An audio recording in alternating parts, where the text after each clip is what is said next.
آنے کا انتظام کرتے تو انشاءاللہ وہ اچھا ہی ہوتا. کیوں؟ ایک شاعر نے کہا ہے وہ کل کی مائیں ہوتی تھی پردہ پوش تو بیٹا ہوتا تھا خواجہ اور غوث. وہ کل کی مائیں ہوتی تھی پردہ پوش تو بیٹا ہوتا تھا خواجہ اور غوث. اور آج کی یہ مائیں جاتی ہیں سنیما ہاؤس تو بیٹا ہوتا ہے گنڈا اور بوس. بیٹا کیا ہوتا ہے؟ گنڈا اور بوس. ایک سے گنڈا ملے گا محلے میں ٹپوری مت پوچھیے. ایک سے ایک ملے گا آپ کو. آتا جاتا کچھ نہیں ہے مگر انگلش اخبار الٹا لے کر کے گھومیں گے. دیکھنے والا بھی دنگ ہوگا جب انگلش پڑھنا ہی نہیں آتا ہے اور انگریزی اخبار لے لیں گے تو الٹا سیدھا اسے کیسے پتا کہ ادھر سے پڑھا جاتا ہے. مگر دکھائیں گے انگلش اخبار لے کے ہم گھومتے ہیں.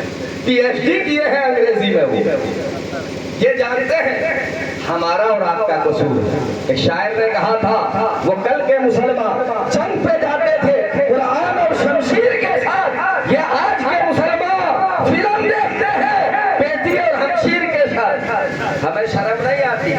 اب تو پہلے چلو ٹی وی لگاتے تھے. ٹی وی کی بیماری کسی کو ہو جائے تو لوگ ڈاکٹر کے یہاں پیسہ دیتے تھے. 6 مہینہ علاج کراتے تھے. ڈاکٹر صاحب اس بیماری کو دور کر دیجیے ہم سے. مگر ایک دور ایسا آیا کہ لوگ پیسہ دے کے دکان سے خرید کے لاتے تھے کہ ٹی وی دے دیجیے ہم کو. کیا دے دیجیے؟ ٹی وی دے دیجیے. اچھا کچھ نوجوان تو ہمارے ایسے تھے اور ایسے ہیں بھی کہ بیوی کے ساتھ ٹی وی بھی مانگتے ہیں کہ ایسے نہیں لیں گے سسور صاحب ٹی وی چاہیے. اور آج کل وہ ٹی وی نہیں مانگتے. اب تو کیا بولتے ہیں اس کو؟ LCD بولتے ہیں. بھائی میں نے نہیں لگایا ہے اس لیے پتا نہیں. کبھی کبھی سن لیتا ہوں نام. الحمدللہ اللہ کا شکر ہے. ہاں کئی بار میرے دل میں خیال آیا یہ دعوت اسلامی والا جو چینل ہے مدنی چینل اسے لگاؤں. مگر اس شرط سے میں اس لیے نہیں لگاتا ہوں کہ اگر اپنے چھت پہ وہ لگاؤں گا کیا بولتے ہیں اس کو چھتری تو لوگ دیکھیں گے تو کہیں گے ارے مولانا کے گھر میں ٹی وی لگا. اب اسے کیا پتا میں کون چینل چلا رہا ہوں. مدنی چینل چل رہا ہے یا پکچر چل رہا ہے. بہرحال اس ڈر سے نہیں لگاتا ہوں کہ اسے دیکھ کے کم سے کم میرے اوپر یہ الزام نہ آئے کہ مولانا کے گھر میں بھی ٹی وی لگا ہے. ایسا کام بالکل نہیں کرنا چاہیے جس سے بدنامی ہو. میری بدنامی کا مطلب سب علماء کی بدنامی. اس لیے کوشش کرتا ہوں کہ اللہ ہمیں خود بچائے اور آپ سبوں کو سرکار غوث اعظم کے صدقے تمام خرافات سے بچائے. یہ ٹی وی کی بیماری ہم لوگ لے کے آئے. اچھا کچھ دن تک تو چلا. چونکہ ٹی وی کا معاملہ یہ ہوتا سارے گھر کے لوگ اکٹھا ہو کے بیٹھتے تھے. بہو بیٹھی ہے, بیٹا بیٹا بھی ہے, بیٹی ہے, بیوی ہے, سب ایک سے ایک دیکھ رہے ہیں. مگر اب ٹیکنالوجی کا دور ہے, سائنسی دور ہے, ترقی کا معاملہ ہے. اسے بھی سائنس نے پیچھے چھوڑ دیا کہ اب سب کو ایک ساتھ بیٹھ کے فرصت پا کے نہیں دیکھنا بلکہ جیسے چاہو ویسے دکھائیں گے ہم. کچن میں ہو تب بھی موبائل لے لو, چالو کر دو, چالو رہے گا. اور اگر دیکھنے کی فرصت نہیں ہے تو کان میں ٹھوس لو کیا بولتے ہیں اس کو, ایئر فون. ہم لگاتے نہیں, ایئر فون لگا دو, سنو ایک سے ایک دھمال والا گانا. اماں گانا سن رہی, کھانا بنا رہی, کتنی برکت ہوگی اس کھانے میں اور کھانے والے کے اندر کتنی ایمانداری اور دیانتداری پیدا ہوگی. بتائیے اگر درود شریف پڑھ کے وہ کھانا بناتی, بسم اللہ سے شروع کرتی, سرکار پہ درود پڑھتی تو انشاءاللہ درود کی برکت سے, درود پاک کی برکت سے اس کھانے میں برکت آ جاتی. اللہ کی رحمت نازل ہوتی ہے آپ کے گھر پہ. اور اس کھانے کے بعد جو بیماریاں ہوتی درود پاک کی برکت سے انشاءاللہ وہ بھی دور ہوتی. مگر ایسا نہیں ہوتا میرے بھائی, چونکہ اب کسی کو کوئی فرصت نہیں ہے. یہ غوث اعظم کی محفل کچھ بات بتا دوں. غوث اعظم والدہ کے پیٹ میں حافظ قرآن پیدا ہوتے ہمیں بتا رہے ہیں. کیا بتا رہے ہیں؟ تم بھی اگر اچھا انتظام کرو میرے ماں باپ کے طرح تو غلام غوث ضرور تمہارے گھر میں پیدا ہوگا. حافظ قرآن وہ بچہ پیدا ہونے کے بعد بن سکتا ہے. بہت سارے لوگ کوشش کرتے ہیں مگر بن نہیں پاتے. کیوں؟ ابا ہی لگتا ہے کچھ کمی ابا ہی مرے. آرزو تو سب کی ہے. تو پیڑ لگانے کے لیے جانتے ہیں نا بہترین جگہ بھی چاہیے، وقت بھی بہترین چاہیے، دیکھ ریکھ بھی بہترین چاہیے، تب وہ پھلدار ہوگا، تب پھل ملتا ہے نا۔ تو ہم اور آپ نسل تو بڑھا رہے ہیں، اچھی نسل بنا نہیں رہے۔ ہمیں اہتمام کرنا ہوگا، انتظام کرنا ہوگا کہ ہم بھی اسلامی ماحول گھر کا بنائیں، ہماری ماں بہن پردے میں رہ کر کے سارے کام کاج کو کریں۔ تو جانتے ہیں انشاءاللہ آپ کے گھر میں جو بھی بچہ جنم لے گا وہ ضرور غریب نواز کا غلام ہوگا، غوث اعظم کا چاہنے والا ہوگا، اپنے نبی کا وہ عاشق انشاءاللہ ضرور ہوگا، اور آپ اسے تعلیم دیں گے تو ضرور اس میں اللہ اسے کامیابی عطا فرمائے گا۔ تو گھر کا ماحول اچھا ہونا چاہیے۔ آگے بڑھیے، سرکار غوث اعظم اور کچھ بڑے ہوئے اماں کے پاس گیا، امی یہاں جیلان میں کوئی بڑا مدرسہ اسکول نہیں ہے، مجھے بہت زیادہ علم حاصل کرنا ہے۔ اور کیوں کرنا ہے؟ سرکار غوث اعظم فرماتے ہیں درست العلم حتی سرد و کتبہ، میں نے علم حاصل کیا یہاں تک کہ اللہ نے مجھے مقام کتب عطا فرما دیا۔ کوئی جاہل ولی نہیں بنتا میرے بھائی۔ آج کل یہ جو 36 انگوٹھی لگا کے بڑا بال لے کے گھومتے، آج کل فیس بک یوٹیوب میں آپ نے دیکھا، اب تو عورتوں کو بھی کچھ یہ جاہلوں نے پھیل کر دیا ہے، اب تو عورتوں کا لباس پہن کے دیکھیں گے نہیں، عورتوں کا لباس پہن کے چوڑی اڑی باضابطہ پہن کے بھیا گھونگھٹ لگا کر، ولی نہیں ولیائے گئے ہیں۔ جی وہ ہے۔ اچھا تعجب کی بات یہ ہے کوئی پاگل آ کر کے آپ سے کہے کہ میں غوث اعظم ہوں، تو اس پاگل کے اوپر مجھے حیرت نہیں ہے، ارے وہ پاگل ہے، وہ کچھ بھی کہہ سکتا، مگر ہم جیسے پاگلوں پر تعجب ہے کہ ہم اسے غوث اعظم مان بھی لیتے۔ ارے آپ کو تو اللہ نے عقل دیا ہے، کوئی ڈھونگی بابا آئے، کوئی جاہل پیر آئے، کوئی جاہل پیر آئے اور 10 انگلی میں پیر کے اور ہاتھ کے ایک دم انگوٹھی پہنے ہو، ایک سے ایک لگ بال ایک دم جٹا والا ہو، ہفتے مہینے میں پتا نہیں نہاتا ہوتا کہ نہیں، بدبو آتی ہے بدن سے کمینے کے، اور ڈائریکٹ یہ کہتے ہیں ہم مکہ میں نماز پڑھتے ہیں۔ کہاں پڑھتے ہیں؟ یا محلے کی مسجد میں نہیں، مکہ میں۔ آپ کو بتا دوں جب ایسا پیر ملے تو ان کو دعوت مت دی، ان سے خالی اتنا کہیے حضرت جب 5 وقت نماز پڑھنے کے لیے آپ خانے خدا میں آنکھ بند کر کے پہنچ سکتے ہیں تو ہمارے گھر دعوت نہ کھائیے، جب بھی بھوک لگے آنکھ بند کیجئے، جنت کا کھانا آپ کے لیے آ جائے، تب مردود کی آنکھ ٹھکانے لگ جائے گی۔ کھانا کھانے کے لیے مسلم کا گھر دعوت کوڑو، مرغا کوڑو، اور نماز کی بات آئے تو میں تو سیدھے وہاں پڑھتا ہوں، آپ لوگ نہیں جانتے میری پہنچ کہاں تک ہے، میں جانتا ہوں یہ پہنچ جہنم تک ضرور ہے، یہ کسی اللہ والے تک جنت تک کبھی نہیں پہنچ سکتے ہیں، یہ خود گمراہ ہوتے ہیں اور دوسروں کو گمراہ کرتے رہتے ہیں۔ اگر یہ گمراہ، یہ جاہل پیر، یہ جعلی پیر آپ کے محلے آبادی میں آ جائے تو کم سے کم آپ کو اللہ نے عقل سلیم دیا ہے، ایسے لوگوں کو لات مار کے بھگا دینا چاہیے۔ جو قرآن و حدیث سنت پہ عمل کرنے والا ہو، شریعت کا پابند ہو، وہ پیر ہو سکتا ہے، علم والا ہو وہ پیر ہو سکتا ہے، مگر کوئی جاہل ہرگز پیر نہیں ہو سکتا ہے۔ سرکار غوث اعظم فرماتے ہیں درست العلم حتی سرد و کتبہ، میں نے علم حاصل کیا یہاں تک کہ اللہ نے مجھے مقام کتب عطا کر دیا۔ اسی لیے تو فرماتے ہیں نظر تو الی بلاد اللہ جمع کخردلۃ علی اتصالی، میں اللہ کے تمام شہروں کو، ساری کائنات کو اس طرح دیکھا کرتا ہوں جیسے اپنی ہتھیلی میں رائی کے دانے کو دیکھ لیا کرتا ہوں۔ سبحان اللہ، یہ غوث اعظم کی طاقت ہے، یہ غوث اعظم کے دیکھنے کا حال ہے کہ بغداد میں بیٹھ کر پوری کائنات کا نظارہ کرتے ہیں۔ میں آپ کو یقین کے ساتھ کہتا ہوں آج بھی سرکار غوث اعظم اپنے روضہ انور سے اپنے چاہنے والے کو پوری کائنات میں دیکھ رہے ہیں، اور آج ہم اور لوگ پرداجل میں بیٹھ کر یہ شاہ حسین بھائی اپنے گھر پہ غوث اعظم کی جو محفل سجائی ہے سرکار غوث اعظم ضرور دیکھ رہے ہیں۔ میرے چاہنے والے نورپور میں مجھے یاد کر رہے ہیں، سرکار تشریف لاتے ہیں، غوث اعظم تشریف لاتے ہیں، بھائی یہ ہم سنیوں کا عقیدہ اور موقف نہیں ہے۔ ہاں آتے ہیں، دیکھتے ہیں، یہ ایک دم مسلم عقیدہ۔ میرے آقا بھی روضہ انور سے ملاحظہ کرتے ہیں، حاضر و ناظر ہے۔ سرکار غوث اعظم کو بھی یہ طاقت ہے، خود فرماتے نظر تو الا بلاد اللہ جمع کیا خرد لطین اللہ اتصالی۔ غوث اعظم کا خود فرمان ہے، میں دیکھتا ہوں، ساری کائنات کو دیکھتا ہوں، اور جیسے چاہوں جب چاہوں جیسے چاہوں دیکھا کرتا ہوں۔ ہاں یہ دعویٰ درست نہیں ہے کہ ہر محفل میں آتے ہیں، یہ ضرور ہے کہ ہر محفل کو دیکھتے ہیں، ہر محفل کو دیکھتے ہیں۔ ہاں جس پہ کرم کرتے ہیں وہاں ضرور آتے ہیں، ہر جگہ ضروری نہیں ہے۔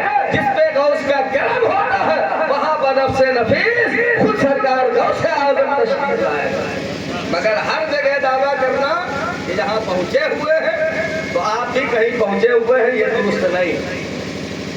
جس پہ کرم کرتے ہیں وہاں ضرور آتے ہیں، دیکھتے ہیں، ملاحظہ کرتے ہیں۔ نظارہ کا یہ عالم ہے، یہ طاقت ہے، اللہ نے اختیار، یہ پاور، یہ تصرف، یہ قوت اپنے نیک بندوں کو عطا فرمایا ہے۔ اور غوث اعظم رضی اللہ تعالیٰ عنہ کا معاملہ تو یہ ہے کہ ان کا چاہنے والا دنیا کے کونے میں ہو اور غوث اعظم دوسرے کونے پہ ہو۔ آپ فرماتے ہیں میں مشرق میں ہوں، میرا چاہنے والا مغرب میں ہو، اور وہیں سے مجھے اگر وہ یاد کرے، مجھ سے فریاد کرے تو میں ان کی فریاد کو سنا بھی کرتا ہوں اور فریاد رسی بھی کر دیا کرتا ہوں۔ سرکار غوث اعظم کو دنیا کے کسی کونے سے پکارا جائے تو غوث اعظم سنتے بھی ہیں، اسے دیکھتے بھی ہیں اور عطا بھی فرماتے ہیں۔ اور کیوں نہ عطا کرے؟ اس لیے کہ سرکار غوث اعظم کو اللہ نے یہ سارے اختیارات عطا فرمائے، یہ طاقت ہے۔ یہ سرکار غوث اعظم آپ تو ولیوں کے سردار ہیں۔ معاملہ یہ ہے کہ یہ جو تقدیر برحق ہے، مقدر جس کے جو لکھا ہے وہ ہو کے رہے گا۔ سرکار غوث اعظم ایسے ہیں کہ مقدر بھی بدل دیتے ہیں، تقدیریں بھی بدل دیتے ہیں۔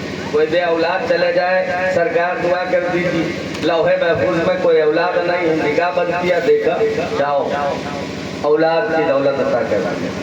قسمت میں نہیں ہے، مقدر میں نہیں ہے، یہ اللہ والے چاہیں تو عطا فرما سکتے ہیں، کیونکہ اللہ نے یہ پاور، یہ قوت انہیں عطا فرمایا ہے۔ سرکار غوث اعظم کی بات کیا بتاؤں، ایک واقعہ سن لیجیے۔ یہ اللہ تبارک و تعالیٰ کا ایک نظام ہے، قانون قدرت ہے۔ اللہ نے ساری کائنات کو پیدا فرمایا تو اس میں کارخانہ ولایت کا بھی پیدا کیا ہے۔ اس کی فیکٹری ولایت، ولی بنانے کی فیکٹری، اور اس کا مالک کون کون اب تک بنے، ذرا اس کو دیکھ لیجیے آپ۔ اس منصب اللہ نے کسے کسے عطا کیا۔ کارخانے ولایت کے جتنے درجات اور مراتب ہوتے ہیں، کوئی غوث ہوتا ہے، کوئی قطب ہوتا ہے، کوئی نوجوبہ، کوئی نقوبہ، کوئی اوتاد ہے، کوئی ابدال ہے، کوئی سالک ہے، کوئی مذہب ہے، الگ الگ قسم کے ولی ہوتے ہیں۔ یہ سارے اولیاء کرام پوری دنیا میں آدم سے لے کے قیامت تک آئے اور آتے رہیں گے، ہر زمانے میں ولی آئے، مگر انہیں جہاں سے ولایت ملتی ہے وہ کوئی اور در نہیں میرے بھائی۔ قاضی ثناء اللہ پانی پتی علیہ رحمہ نے اپنی کتاب السیف الملول میں حضرت مجدد الفسانی کے حوالے سے لکھا ہے کہ کارخانے ولایت کے جتنے درجات و مراتب ہیں ان کے تقسیم کرنے کا جو اختیار ہے اللہ نے سب سے پہلے مولا علی شیر خدا کو عطا فرمایا۔ مولا علی شیر خدا فاتح خیبر کو عطا کیا، اور کب سے کب تک عطا کیا تھا؟ آپ فرماتے ہیں آدم سے لے کے مولا علی کے وصال تک۔ سبحان اللہ۔ ایک سوال پیدا ہوتا ہے، آدم کے زمانے میں مولا علی نہیں، حضرت ابراہیم کے زمانے میں مولا علی نہیں آئے تھے، حضرت اسماعیل کے زمانے میں نہیں آئے تھے، حضرت نوح کے زمانے میں نہیں آئے تھے، حضرت یوسف و یعقوب کے زمانے میں نہیں آئے تھے، حضرت موسیٰ و عیسیٰ کے زمانے میں نہیں آئے تھے، حضرت زکریا اور یحییٰ کے زمانے میں نہیں آئے تھے، مگر ولایت بانٹ رہے۔ تو آپ لکھتے ہیں قاضی ثناء اللہ پانی پتی علیہ رحمہ مجدد الفسانی کے حوالے سے کہ جب آپ پیدا نہیں ہوئے تھے تو اللہ تبارک و تعالیٰ نے آپ کی روح مبارک کو یہ منصب عطا کیا، آپ کی روح کو اللہ نے یہ عہدہ دیا تھا کہ آپ دنیا میں بھی تشریف نہیں لائے ہیں، مگر دنیا میں جو اولیاء کرام پیدا ہو رہے ہیں انہیں ولایت تقسیم کر رہے ہیں۔ مولا علی کے وصال کے بعد پھر ایک کے بعد اہل بیت اطہار کو اللہ تبارک و تعالیٰ نے یہ عہدہ عطا کیا۔ مولا علی کے بعد امام حسن کو ملا، امام حسن کے بعد امام حسین کو، امام حسین کے بعد امام زین العابدین کو، یہاں تک کہ امام حسن عسکری تک یہ سلسلہ چلا۔ امام حسن عسکری کے بعد سرکار غوث اعظم کو اللہ نے یہ عہدہ عطا فرمایا۔ اس کو بول دیجئے ایک بات جن کی محفل میں بیٹھے ہو، امام حسن عسکری کے بعد یہ منصب، یہ عہدہ، یہ اختیار اللہ نے سرکار غوث اعظم ولیوں کے سردار کو عطا کیا۔ اور کب تک اس عہدے کے مالک ہیں؟